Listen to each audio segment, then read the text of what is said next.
I have a twin sister, and our parents have always favored her over me. I used to think that this was just how life was supposed to be. A close-knit family.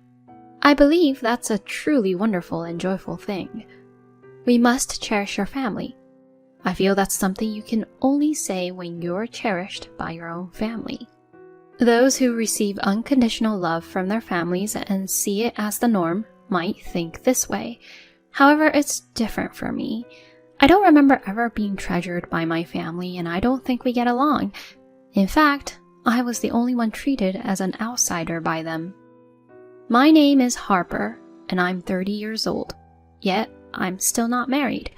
From an outsider's perspective, my family might seem close-knit, but I hardly ever felt joy being with them. I was born a twin with a sister named Michelle. My sister Michelle has been beautiful and sharp-witted since childhood, receiving special affection from our parents. On the other hand, I had a plain appearance, and there wasn't anything remarkable about me, so our parents seemed indifferent and viewed me as a nuisance. Whenever Michelle wanted to learn ballet, our parents would instantly find a class and spare no expense for her needs. During recitals, they'd say, "Michelle has to be the most noticeable and cute," and would always prepare extravagant outfits for her performances. But when I expressed a desire to learn swimming or art, they'd coldly reject me, saying things like, "You don't need that," or "It's a waste on someone like you." I vividly remember the sorrow and emptiness I felt when I saw my family celebrating Michelle's ballet contest victory without me. However, despite all the money they spent on her ballet, when it was time for Michelle to go to high school, she suddenly declared, "I'm done with ballet. I quit." Our parents let her quit without any objections. When it came time for college, our parents' biased affection towards Michelle was once again evident. When my sister expressed her desire to attend a private women's college in the city, our parents assured her that she wouldn't need scholarships or loans and wouldn't have to work part-time. They promised to fully support her living expenses while she lived alone, saying this with cheerful smiles. However, for my education, they didn't even consider hearing out my aspirations. They believed that graduating from high school was sufficient for me. Whenever I expressed my wish to pursue higher education, they'd retort, "We've allowed you to graduate high school. Be grateful for that and work after graduation."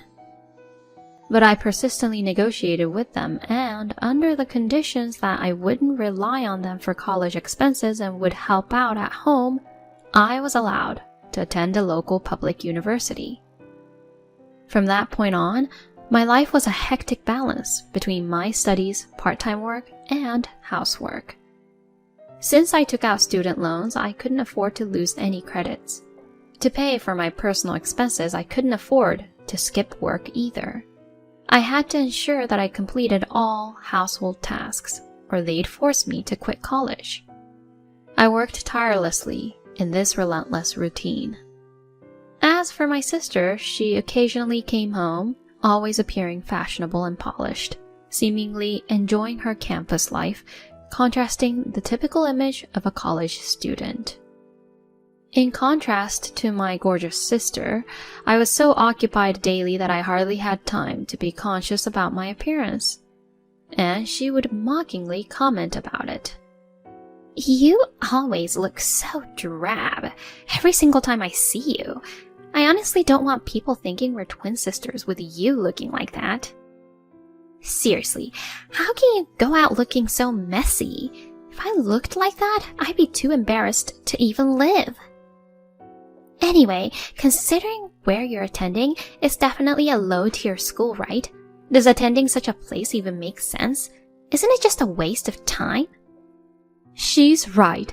Harper wants to go to college, even though she's not that bright. It's such a waste. Always wandering around looking so messy. You must be the laughingstock of our neighbors." "But Michelle, our neighbors always compliment her, saying she's such a beautiful girl. It makes me so proud and happy." I used to get hurt by such senseless taunts from my family when I was younger, but now I've grown so accustomed to it that I hardly feel anything anymore. Despite enduring such unjust treatment, the stormy 2 years of college went by, and both my sister and I were able to graduate. For my sister's graduation, the other 3 family members went on an overseas trip and seemed to have bought a high-end designer bag. Such celebrations had nothing to do with me. I wanted to work and live on my own, but my parents said, "We've indulged your whims and raised you. Stay home and do the housework. Living alone is a waste of money. Give your salary to the family." Thus, I wasn't allowed to live independently. Fortunately, although the company I received a job offer from was quite far, I could commute by car. My sister began working for a famous company in New York and boasted about her office being in Manhattan, but I was indifferent to her bragging. A few years later, she decided to marry a colleague and resigned from her company. She apparently held a wedding ceremony, but of course, I wasn't invited. "Harper, you're so plain compared to Michelle. I can't believe you two are twins. You guys look more like an aunt and a niece." Graduating from some unknown university and joining an unheard of company, it feels so bottom tier. My sister, witnessing Tom's rude remarks, just laughed and didn't reprimand him. "I was worried if the cute grandkids would resemble Harper, but they all look like Michelle having cute faces. I'm so relieved," said my mother, holding a grandchild as everyone laughed around her. A few years later, my mother passed away suddenly. Given her reclusive nature and how she relied on me for household chores, her sedentary lifestyle might have been the cause. While my father and sister grieved deeply, I was shocked to find myself emotionless. My father and sister criticized me, saying, "You don't even shed a tear at a time like this. You're heartless." They even threw things at me. When one of those items hit my face, that's when the tears easily flowed. After my mother's death, my father's legs grew weaker. While not enough to need to move into a nursing home, he required assistance with daily tasks. My days became a whirlwind of work, household chores, and caregiving for my father. My sister would occasionally return to our family home, but would mostly just ask our father for money for her kids, and would leave without helping at all. From my father's perspective, he rarely thanked me, assuming it was natural for me to help, always finding fault in what I did. When I prepared a bath, he'd complain the water was too hot. When I cooked, he'd say the seasoning was too light. Eventually, he'd say, "It's your fault Mother died," and throw something at me. Though my father's legs weakened with age, he wasn't seriously ill. He'd use the money I earned to go out and drink with friends from noon. When he ran out of money, he'd demand more from me. At home, he'd claim his legs hurt and wouldn't do anything pushing tasks onto me. Yet, he'd suddenly become energetic when going out for drinks. Looking back, I should have decisively cut ties with such a selfish family and left home. However, having been subjected to unreasonable treatment and verbal abuse from my family since childhood, I believed this was normal. I became numb to the abnormality and never thought of moving out and living on my own, continuing to live with my father under these conditions. Then one day I received an unexpected call from my sister. Before I could even say hello, she started yelling, "Hey! How long are you planning on squatting in our family home? I've decided to live with Dad, so could you please move out immediately?" Wait a minute, does Dad know you're moving in? Of course he does. He said he wants to live with us and see his cute grandkids every day. Honestly, I can't believe you've been lingering at home just eyeing Mom's inheritance. You're probably living comfortably off it, right? I absolutely won't allow you to be the only one living that way. Start packing up. By the beginning of next week, be gone. After my sister finished her tirade, she abruptly hung up the phone.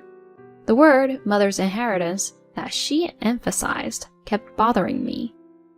What inheritance was she talking about? First, I had to confirm this with my father. Dad, my sister called saying you're planning on living with her. Is that true? When I asked him, my father looked at me with disdain. He answered bluntly as if even replying was a hassle. Michelle said she'd take care of me. I can't tolerate living with someone like you anymore, who can't even do housework properly or get the bathwater temperature right. Michelle told me I won't have to worry about anything, that she wants me to live peacefully surrounded by my cute grandchildren. Isn't she such a dutiful and wonderful daughter? On the other hand, look at you, always underperforming since you were a child, not even thinking of getting married, only spending money at home. You're unsightly and have nothing to be proud of. I'm ashamed to even think we're related. You're just a nuisance. I'm cutting ties. Go somewhere else. I was overwhelmed by my father's words. Was I really just someone who spent the family's money? Though I had many doubts, I finally made up my mind. Since both my father and sister told me to leave and even wanted to sever our family ties, there was no need for me to hesitate anymore. I resolved to move out and take a new step forward. So, I contacted my sister. Just as you said, Dad also wants to live with you. Since he's thinking of cutting ties, I'll move out this week. For once, you've made a quick decision. Now that you won't have any relation to me and Dad, don't cause us any trouble in the end. Yeah, I'm sorry for everything. By the way, is it okay if I take my belongings with me? Clothes and some other stuff? Your things are probably all cheap anyway, right? They'll just be in the way, so make sure you take everything. But don't dare touch the house's belongings or money. If you do, I'll call the police. I get it. I'll only take what belongs to me. After hanging up, I thought to myself, alright, I better pack up all my stuff for the move, and started my moving preparations. A few days later, after I had finished moving and was buried in a pile of cardboard boxes, my smartphone rang. The moment I pressed the call button, a loud voice, almost deafening my ears, shouted, "What the hell is going on?" It was my sister, Michelle. Huh? What's wrong? What happened? I moved the phone away from my ear to avoid the ear-piercing shrill of my sister's voice, but I could still hear her loud and clear. What the heck? The house is empty. There's no furniture or appliances. Where did you take everything? I had expected her to react this way. Even so, she was louder than I had imagined. You told me to take all of my belongings, right? So I just took everything I bought with my own money. Is that a problem? Wait! You bought those appliances and furniture with your money? With a salary from your job, there's no way you could afford all those expensive items. Didn't you buy the furniture after Mom died with her inheritance? Don't lie to me. I won't forgive you. I'll call the police. Give everything back. I sighed, thinking, I knew it, and slowly explained the truth to my bewildered sister. Sis, you've been talking about Mom's inheritance, but she didn't have any inheritance. She was just a regular housewife, and there's no way she could have left behind the amount of inheritance you're imagining. Upon hearing this, my sister, clearly confused, yelled back, I don't understand what you're talking about! I was also frustrated by her inability to grasp reality. Listen, after Mom passed away, I had to take care of Dad, manage the housework, and work at the same time. It was challenging. So, to save time, I bought appliances like the vacuum cleaner and the drum washing machine. I bought them with my own money. I also replaced some of the older items while I was at it. Of course, all of that came from my own pocket. And by the way, I've been covering all the living expenses until now. Wait, but All the furniture was replaced with new ones after Mom passed away, wasn't it? Are you sure you didn't buy them with Mom's inheritance? The dining set, leather sofa, beds, everything. Like I said, I bought all of them with my own salary. I wanted to renew everything since it was all old furniture. I used my bonus to buy them. Even over the phone, I could sense that my sister wasn't convinced by my explanation. What about the car? That car's been at our house for ages. We used it as a family's, didn't we? That car is in my name. It's been that way for a long time. That's a lie. I can't believe you. I thought we could live comfortably off of Mom's inheritance, so I decided to move and even quit my job. I used up all my savings. I have nothing left. What am I supposed to do now? It's so remote here, how am I supposed to go shopping without a car? While I was overwhelmed by my sister's selfishness, I tried to explain the situation calmly. It seems that my sister believed that I was living a lavish lifestyle using our mother's inheritance. My younger sister is living luxuriously with Mom's inheritance. We have the right to some of that inheritance, so we should kick her out and enjoy it for ourselves. It seemed to be her thought process. I knew that my sister, though beautiful and sociable, lacked foresight, but this was beyond what I had anticipated. I have no intention of coming back. You were the one who told me to leave, right? You even told me to take all of my belongings with me. I just did as you said. Although my sister was still ranting on the other end of the line, there was one last thing I needed to let her know. By the way, do you know about Dad's debt? Since I have nothing to do with it, you'll have to take care of the repayments from now on. What? What are you talking about? My sister responded in a voice filled with shock. As I suspected, she apparently didn't know about the debt. Our parents had managed to keep its existence hidden from her. While we weren't exactly wealthy, our family had always lived beyond our means, especially when it came to providing for my sister. Naturally, what couldn't be covered by my father's income was made up for with loans. Expenses like my sister's ballet lessons from when she was young and her college tuition were all paid for with loans. Now all of it remains as debt. But it shouldn't be a problem if my sister repays the debt. After all the money borrowed was for her sake. Didn't you tell Dad that you wanted him to be surrounded by his grandchildren and live without worries? So I guess that means you wouldn't want him to worry about the debt either. Truly, you're such a wonderful daughter. I relayed this with intentional sarcasm in my voice. Hearing this, my sister's rage intensified and she raised her voice. Hold on. Don't mock me.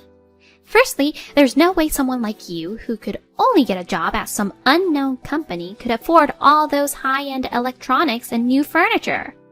Despite everything you say, you must have secretly used Mom's inheritance, right? You always look down on my job and make fun of it. But do you even know what I do? Why would I know? Knowing you, you probably work at some unimpressive unknown company doing some mediocre job, right? Actually, I work at a financial firm, and it's a foreign capital company. Huh? Foreign what? What's that company? As I thought my sister clearly had no understanding of what I was talking about. My parents and sister, not being adept at foreign languages, had trivialized the name of the multinational company I joined after graduating, just because they hadn't heard of it before. It's a major company. Anyone with basic general knowledge would have heard of it at least once. They had always belittled me and said I was incompetent, but in fact, it was they who lacked basic knowledge. I've always loved Spanish. I continued attending college because I wanted to study Spanish even more. Thanks to that, by the time I graduated from college, my Spanish had improved to the point where I could communicate freely in professional settings. The foreign-affiliated company was also a place where one's capabilities were tested. I worked hard there, refusing to be outdone by my peers, and now I earn a salary that leaves me worrying for nothing. Of course, my parents and sister, who had no interest in me, were not aware of any of this, nor did they care to know. It had always been that way since I was a child. They had always assumed that I wasn't good at anything or studies and never really looked at me, let alone be concerned about my grades. Yet, in reality, I had always been among the top performers since elementary school. But I wasn't expecting them to understand that now. While I was thinking about this, my sister kept yelling incessantly. Look, if you apologize in front of us, I'll forgive you. Come here. First of all, where did you move to? Tell me the location. Why should I apologize to my sister and seek her forgiveness? There have been many things about my sister that I've never understood since we were children, but now I don't even want to try to understand. No, I don't particularly need your forgiveness. I've already been disowned by you all, so I have no ties with you anymore. Please, don't call me anymore. This is your problem, so you deal with it. Goodbye then. Take care. With that, I hung up the phone. I could hear my sister's shouting voice until the very last moment, but I felt as composed as I had when my mother passed away. This time, there was no one around to hurl insults or throw objects at me, calling me heartless, so there were no tears. On the contrary, my heart felt as clear and refreshed as the blue sky. A few months later, I heard from a local friend that my sister and her husband had quit their jobs and returned home, hoping to rely on our mother's inheritance. However, things didn't turn out as they had expected. They wanted to find jobs again but didn't have a car, which was essential for work, so they were aimlessly loitering around. As a result, they couldn't repay my father's debt, and life became very tough for them. They had to sell our family home, and my sister, her husband, their children, and my father were forced to move to an apartment complex nearby. However, the money from the sale of our family home was not enough to pay off my father's debt in full, so they are still repaying it. The lack of financial comfort, combined with living in a cramped space, seems to be taking a toll on their family relationships. Tom, my sister's husband, seems to blame and resent my sister because he was deceived into squandering their savings and was made to quit his job. It seems that their marriage is on the verge of breaking up. The only silver lining seems to be that the children have made many friends in the apartment complex and are enjoying their time there. I moved to a place near my office and have been relishing every day, generously spending the money I've worked hard to earn on myself. Until now, it was always about my family before myself. Now I only need to think about my job and myself. I came to realize for the first time how comfortable that can be, and it made me happy. So I sat on the brand new sofa I had just purchased, admiring my fingertips beautifully decorated with nail art.